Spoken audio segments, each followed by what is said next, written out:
नमस्कार दोस्तों, आज हम सुनेंगे सोमवार की व्रत कथा।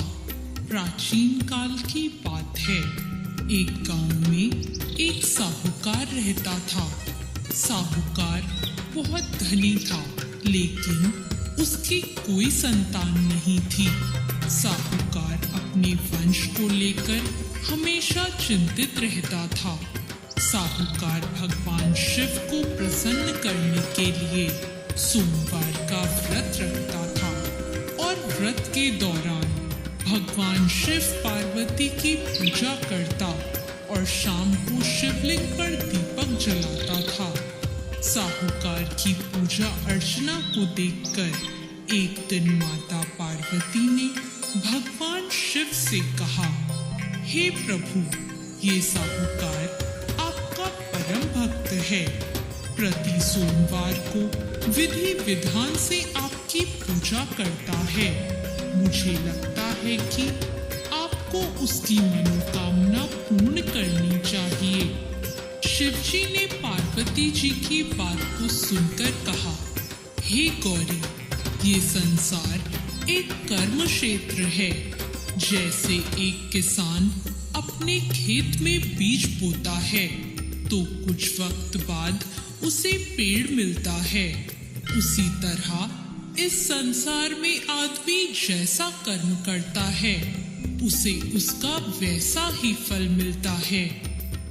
भगवान शिव बोले कि इसके कर्मों में संतान सुख नहीं है, लेकिन माता पार्वती ने भोले भंडारी से दोबारा आग्रह किया और कहा, हे नाथ, फिर भी आप इसकी मनोकामना पूर्ण कर दीजिए।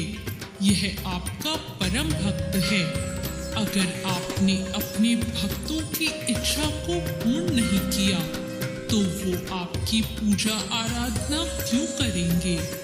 माता पार्वती के इतना आग्रह करने पर भगवान शिव ने कहा, यह साहूकार बहुत धनवान है और इसके कोई पुत्र नहीं है, इसलिए ये सदैव चिंतित रहता है। लेकिन इसके भाग्य में संतान योग भी नहीं है।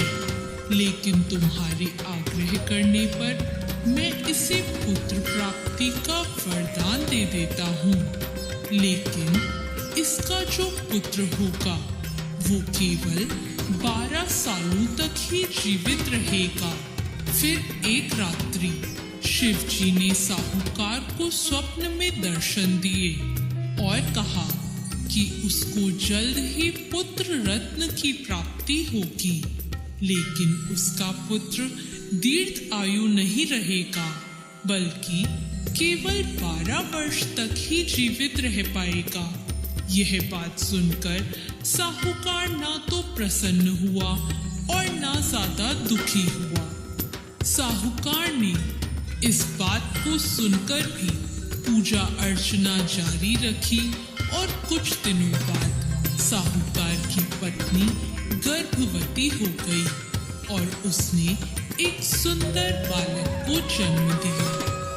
बालक के जन्म से घर पर हर्षो उल्लास का माहौल था, लेकिन साहूकार खुश नहीं था, क्योंकि उसको पता था कि उसके बालक का यह जीवन केवल 12 वर्ष तक का ही है और उसने किसी को भी यह बात नहीं बताई थी। जब साहूकार का बालक 11 वर्ष का हुआ तो साहूकार की पत्नी ने कहा कि अब इसका विवाह कर देना चाहिए, लेकिन साहूकार ने मना कर दिया और उसे शिक्षा के लिए काशी भेज दिया। साहूकार ने बालक के मामा को बुलाया और पैसे देकर उन्हें बालक के साथ काशी जाने का आदेश दिया।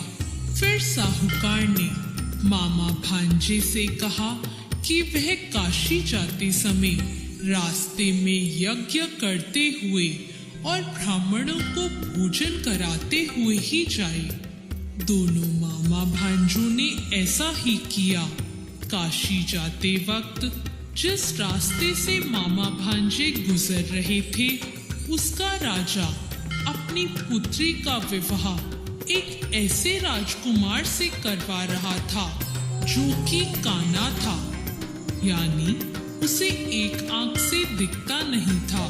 दूल्हे का पिता इस बात से चिंतित था कि अगर दुल्हन पक्ष को यह पता चल गया कि दूल्हा काना है तो राजकुमारी विवाह के लिए मना कर देगी। इसलिए उसने जब साहूकार के पुत्र को देखा तो उसने सोचा कि मैं अपने बालक के स्थान पर तोरण के वक्त इस बालक को बिठा दूंगा और दुल्हन के पक्ष वालों को पता भी नहीं चलेगा। दूल्हे के पिता ने साहूकार के पुत्र को इस बात के लिए राजी किया। इस तरह साहूकार के उस लड़के दूल्हे के कपड़े पहने और घोड़ी पर चढ़कर तोरण की रस्म पूरी की। तोरण के बाद फेरों की जब बारी आई तो दूल्हे के पिता ने साहूकार के पुत्र से अनुरोध किया कि वह दुल्हन के साथ फेरे ले और जब विवाह संपन्न हो जाए तो यह बात किसी को ना बताए। मामा भी राजी हो गया और विवाह समारोह भी निपट गया और शादी संपन्न होने के बाद मामा भांजा काशी के लिए प्रस्थान कर गए। परंतु साहूकार के पुत्र ने दुल्हन के कपड़ों पर लिख दिया कि तुम्हारी शादी मुझसे हुई है, लेकिन जिसके साथ तुम जाओगी वह एक आंख वाला आदमी है और मैं काशी में शिक्षा ग्रहण करने जा रहा हूँ। जब राजकुमारी ने यह बात पढ़ी तो उसने राजकुमार के साथ जाने से इनकार कर दिया और अपने पिता से कहा, यह मेरा पति नहीं है, मेरा पति शिक्षा ग्रहण करने काशी गया है। जब सब जगह यह बात फैल गई तो मजबूरी में दूल्हे के पिता को सारी बात बतानी पड़ी और दुल्हन के पिता ने भी अपनी बेटी को भेजने से इनकार कर दिया। इधर मामा भांजे दोनों काशी पहुंच गए और बालक शिक्षा ग्रहण करने लगा और मामा ने यज्ञ कराना भी शुरू कर दिया। जब साहूकार का पुत्र 12 साल का हो गया तो एक दिन वो अपने मामा से बोला कि उसकी तबीयत ठीक नहीं है और वह सोने अंदर जा रहा है। साहूकार का पुत्र अंदर सोने गया और उसकी मृत्यु हो गई। कुछ देर बाद जब मामा अंदर पहुंचे, उन्होंने जब अपने भांजे को मरे हुए देखा तो वो बहुत दुखी हुए, परंतु वह रो नहीं सकते थे वरना उनका यज्ञ अधूरा रह जाता। इसलिए मामा ने वापस जाकर यज्ञ पूरा किया और ब्राह्मणों का भोजन कराने के बाद मामा अपने मृत भांजे को देखकर रोने लगे। उसी वक्त उसी मार्ग से शिव पार्वती गुजर रहे थे। माता पार्वती ने किसी के रोने की आवाज सुनी तो उन्होंने शिवजी से कहा, हे प्रभु, कोई मनुष्य रो रहा है, चलो उसके दुखों को दूर कर देते हैं। शिव पार्वती मामा के पास गए और उन्होंने जब मृत बालक को देखा तो हैरान हो गए, क्योंकि वह भगवान शिव के आशीर्वाद से जन्मा साहूकार का पुत्र था। माता पार्वती ने कहा, हे नाथ, यह तो साहूकार का पुत्र है जिसको आपने केवल 12 वर्ष तक का जीवन दिया था।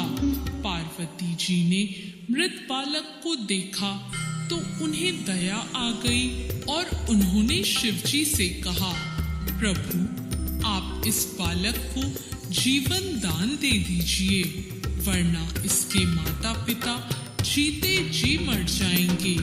माता पार्वती के आग्रह करने पर शिवजी ने उनकी बात मान ली और उसे जीवन दान दे दिया। साहूकार का पुत्र जीवित हो गया और मामा भांजे अपने घर की ओर प्रस्थान के लिए चल दिए। रास्ते में साहूकार का पुत्र उसी शहर से गुजरा जहां उसका विवाह हुआ था। दुल्हन के पिता ने बालक को पहचान लिया और मामा भांजों को लेकर अपने महल आ गए। दुल्हन के पिता ने एक समारोह किया और अपनी पुत्री को साहूकार के साथ भेज दिया। जब साहूकार का बालक अपने घर पहुंचा तो उसके माता पिता छत पर बैठे थे और सोच रहे थे कि अगर उनका पुत्र सही सलामत वापस नहीं लौटा तो वे दोनों भी इसी छत से कूदकर अपनी जान दे देंगे। पर उसी समय उसके मामा वहां आ गए और उन्होंने बताया कि उनका पुत्र जीवित है और विवाह करके वापस लौटा है। साहूकार ने अपने बालक को जीवित देखा तो खुशी से उसका स्वागत किया और साहूकार का पूरा परिवार खुशी खुशी अपना जीवन बिताने लगा। जैसे भोलेनाथ ने इस परिवार पर कृपा करी, ऐसी कृपा सब पर करना। तो दोस्तों, कैसी लगी आपको आज की ये कथा? ऐसी और कथाओं के लिए हमारे चैनल भक्ति ज्ञान को सब्सक्राइब करें। धन्यवाद।